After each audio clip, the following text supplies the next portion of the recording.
how's it going, guys? My name is Zach with the Movie Castle, and today we're going to be taking a look at The Outer Limits. This is Season 1, Episode 3, and this one's entitled The Architects of Fear. This episode came out September 30th, all the way back in 1963, and was directed by Byron Haskin. That's the same guy that directed Episode 2, so he did 2 in a row. Cool for him. The episode stars Robert Culp, Leonard Stone, Martin Wolfson, and features a special guest appearance by Geraldine Brooks. And I have to say, this is a really good, hard-hitting episode of Outer Limits. It's about a guy who's asked to sacrifice himself, and we get a good doomed man character study, but what he's asked to do in order to sacrifice himself is dark and twisted and messed up, and leads to a fair bit of body horror, but also good conspiracy ideas.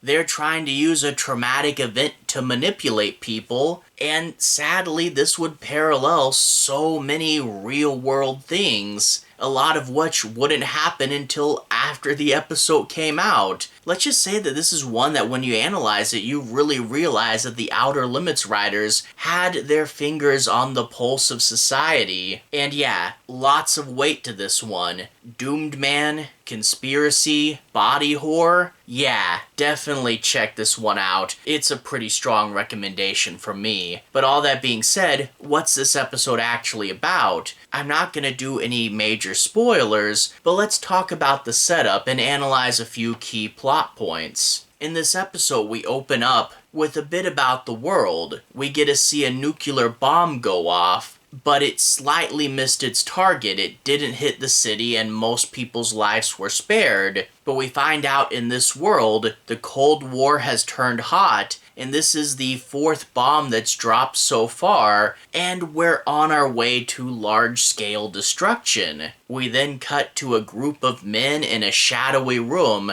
talking about what they can do to end this crisis. The leader says that throughout history, one thing has really united people, and that's a common enemy. When people are fighting, but there's a bigger threat, they'll team up, they'll put their differences aside in order to take on the larger threat. And it turns out this group of people are scientists at a private research institute, and they've actually recently captured an alien. It's in a box in the back covered by this crate. You don't really see it, but you can hear it making noise. A really, really good visual with this box. And the guy says, what if the alien wasn't so small? What if it was big and threatening? And what if the whole world got together in order to defend the planet? And he says, you know what, we can fake it. We're going to put all of our names in a big box, shake it up, and whoever we draw, we're going to turn them into an alien, completely alter them,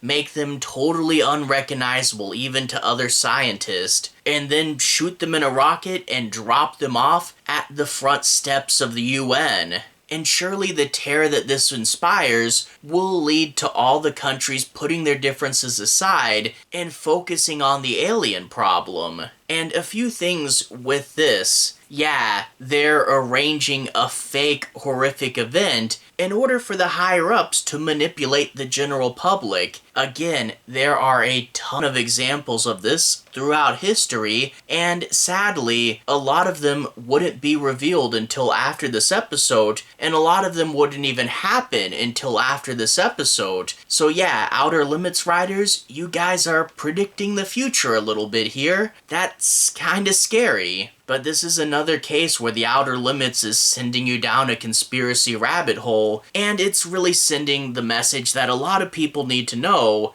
Don't necessarily trust everything that's put before you. Be alert and question stuff. But I also like the idea that it is a bit of a wacky, half-baked plan. They're going to ask one of them to sacrifice themselves, and there's no way that there's 100% odds that this will work. And how many times have we also seen that throughout history? How many people have we sent away in war saying go die for the greater good, and then the mission goes to heck and people die for no reason? Yeah, if you're gonna ask someone to sacrifice themselves, you really do have to consider the weight of that. However, the guy that they do draw is on board with this. We get a really good scene with him early on, and there's this doctor here, the doctor that's going to be in charge of his transformation, and the doctor really wants him to back out. He says, once I do this first shot, it's going to be too late. There'll be no turning back after this first step. Are you sure you don't want to back out? And the guy says, go ahead and do it, right as his wife knocks on the door, and he says, just a minute, honey, and then encourages the doctor to give him the shot. We're beginning this character study with a very cold decision on his part, and we'll get to see a few scenes that quite quickly question that. He's hanging out with his wife, and they see a maternity shop. From here to maternity. Yeah, it's a maternity store with a space pun.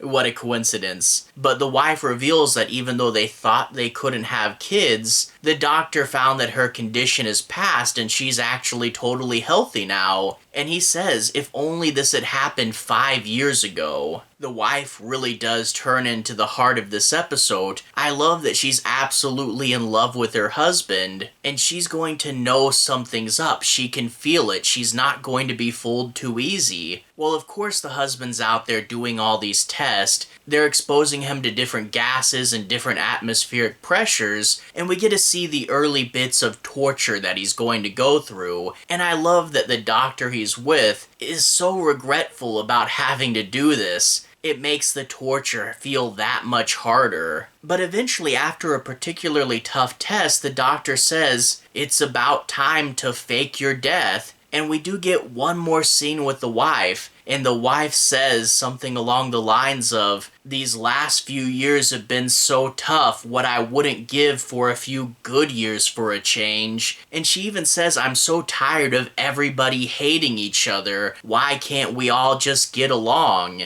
And boy, hearing stuff like that, I have to ask myself, was this written in 1963 or was this written yesterday? Because boy, does this episode still hold up. The guy, of course, tells her, I have to get on a plane to a research mission in Peru, and wouldn't you know it, the small airplane is going to encounter an unforeseen crash. But I love that when the wife hears about it, she doesn't believe it. She has these hunches, she kinda knows there's something up, and you get him literally on the other side of the door, having to play dead and listen to all this. Yeah, he is sacrificing everything for this. Let's hope it's all worth it. I won't go too much farther in the episode, but I do want to say we get a little bit of a jump in this time where he's supposed to be dead, and we get to see the beginning of the body horror element. At first, watching this episode, I thought, why are we not getting too much body horror? But to save this big first step till after he's faked his death is definitely the right call. He's living at the lab, and quite quickly he starts to look pretty rough. It really does have this impact seeing him this way. And boy, let me tell you, there is a scene where he starts to lose it for a minute, and the actor absolutely shines during this scene. And you can see the toll that the transformation's taking on not just his body, but his mind as well. And also worth note that during his rant in this scene, he briefly does a German accent, what you can pass off as just another gag. But if you look at reality,